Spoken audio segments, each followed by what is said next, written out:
Hello and salam sejahtera kepada pensyarah yang dihormati, yaitu Dr. Sharminijah bin Ramli, dan juga kepada pensyarah dan rakan-rakan yang sedang menonton pembentangan saya pada hari ini. Nama saya adalah Loli Tin dan nombor metrik saya adalah C17A0076. Saya merupakan pelajar dari kelas Seminar Isu Semasa dalam Reka Bentuk Komunikasi Visual. Tujuan pembentangan saya pada hari ini adalah untuk membincang isu mengenai keberkesanan pembungkusan plastik bagi pembelian haiwan akuatik.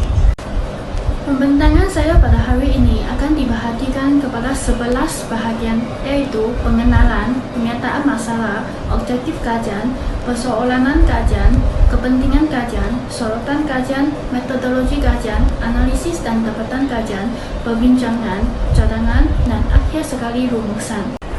Terlebih dahulu, saya ingin memulakan pembentangan saya dengan pengenalan isu ini. Jadi, pembungkusan plastik bagi pembelian haiwan bukanlah salah satu isu baru di Malaysia, malah ia hangat diperbincangkan oleh media massa pada masa kini. Ramai penjual juga yang menjual haiwan akuatik dengan penggunaan pembungkusan plastik. Golongan yang dikaitkan dengan pembelian haiwan akuatik amat luas. Di Malaysia, haiwan akuatik seperti ikan naga sering dipelihara oleh pembungkusan plastik, terutamanya di kawasan rumah orang kampung. Haiwan akuatik telah mati dalam masa yang singkat di dalam pembungkusan plastiknya akibat kekotoran dan toksik yang ada di dalam plastik. Menurut kepada The Star 2017, mungkin terdapat oksigen dan makanan yang mencukupi di dalam kantong plastik itu, tetapi sisa haiwan dari pencernaan dan pernafasan adalah toksik dan akan membunuh mereka. Seterusnya, penyataan masalah. Pembungkusan plastik tidak sesuai digunakan untuk pembelian haiwan akuatik kerana air dalam plastik akan mudah cepat menjadi toksik. Pembungkusan plastik mudah mempunyai goncangan apabila disentuh oleh apa-apa di sekeliling. Pembungkusan plastik yang kecil mengakibatkan haiwan akuatik tidak mempunyai tempat yang cukup untuk berenang. Pembungkusan plastik juga memang mempunyai banyak keburukan, terutamanya kehadiran klorin, kehabisan oksigen, keracunan amonia, dan kebocoran plastik. Objektif bagi kajian ini adalah untuk mengenal pasti dan menyatakan keberkesanan pembungkusan plastik. Seterusnya, memberi pendedahan kepada golongan masyarakat tentang keburukan pembungkusan plastik bagi pembelian haiwan akuatik. Akhir sekali, menghuraikan cadangan usaha-usaha untuk meningkatkan kualiti pembungkusan. Persoalan bagi kajian ini dibahagikan kepada 3. Pertama, adakah pembungkusan plastik terkesan kepada pembelian haiwan akuatik? Kedua, apakah kepemimpinan yang boleh diberi kepada golongan masyarakat untuk mengelakkan penggunaan pembungkusan plastik? Ketiga, apakah pembungkusan yang boleh digunakan oleh golongan masyarakat selain daripada pembungkusan plastik?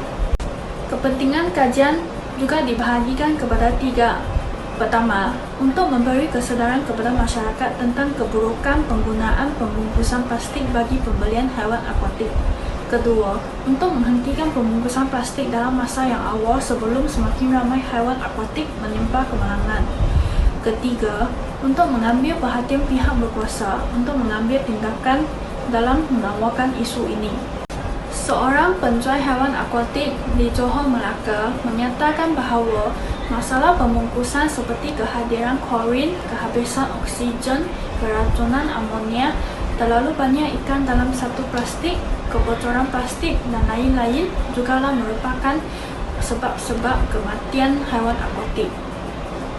Dan seterusnya, bercakap kepada The Star 2017, Profesor Hidrokologi Dr. Sam Walton, pembungkusan plastik tidak menyediakan ruang yang mencukupi untuk senaman atau rangsangan tingkah laku yang menjadi asas dalam menyediakan persekitaran yang sihat dan bebas tekanan.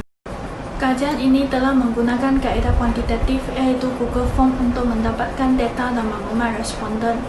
Kajian ini telah melibatkan 37 orang responden di antara umur 20 hingga 50.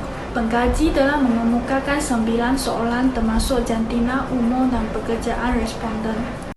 Gambar yang ditunjukkan di atas merupakan data daripada 37 orang responden.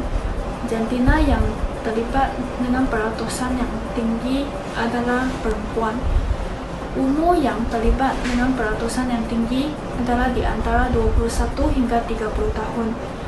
Pekerjaan lebih kepada pelajar iaitu 54.1%. Daripada data yang dikumpul, didapati bahawa 14 orang daripada 37 orang responden biasa dengan pembelian haiwan akuatik yang dibungkus di dalam plastik.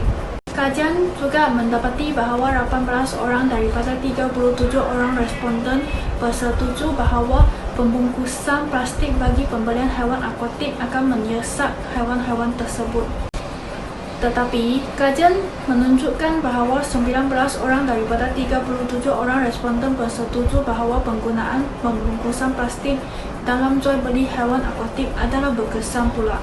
Sama juga seperti gambar ikan laga yang ditunjukkan, 19 orang daripada 37 orang responden bersetuju bahawa haiwan akuatik seperti ikan laga yang berada di dalam pembungkusan plastik adalah mempunyai udara yang cukup untuk bernafas.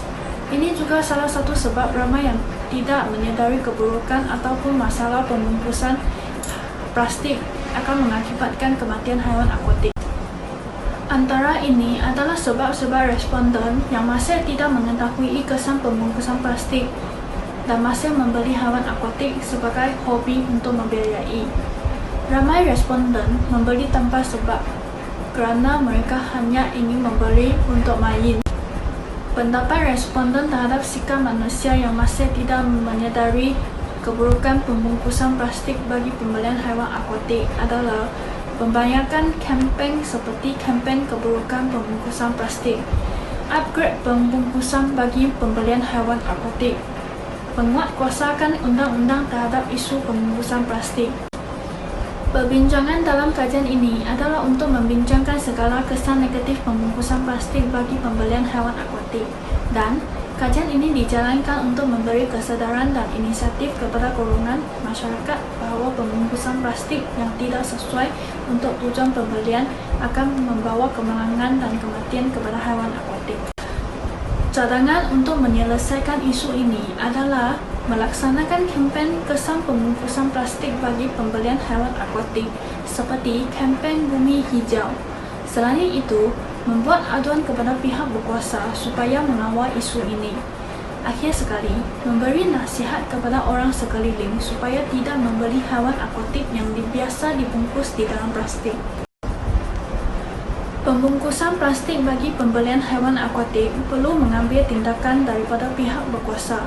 Sebagai contoh, pihak berkuasa boleh memberi pencegahan kepada penjual atau pembeli supaya tidak menggunakan pembungkusan plastik bagi tujuan pembelian haiwan akuatik.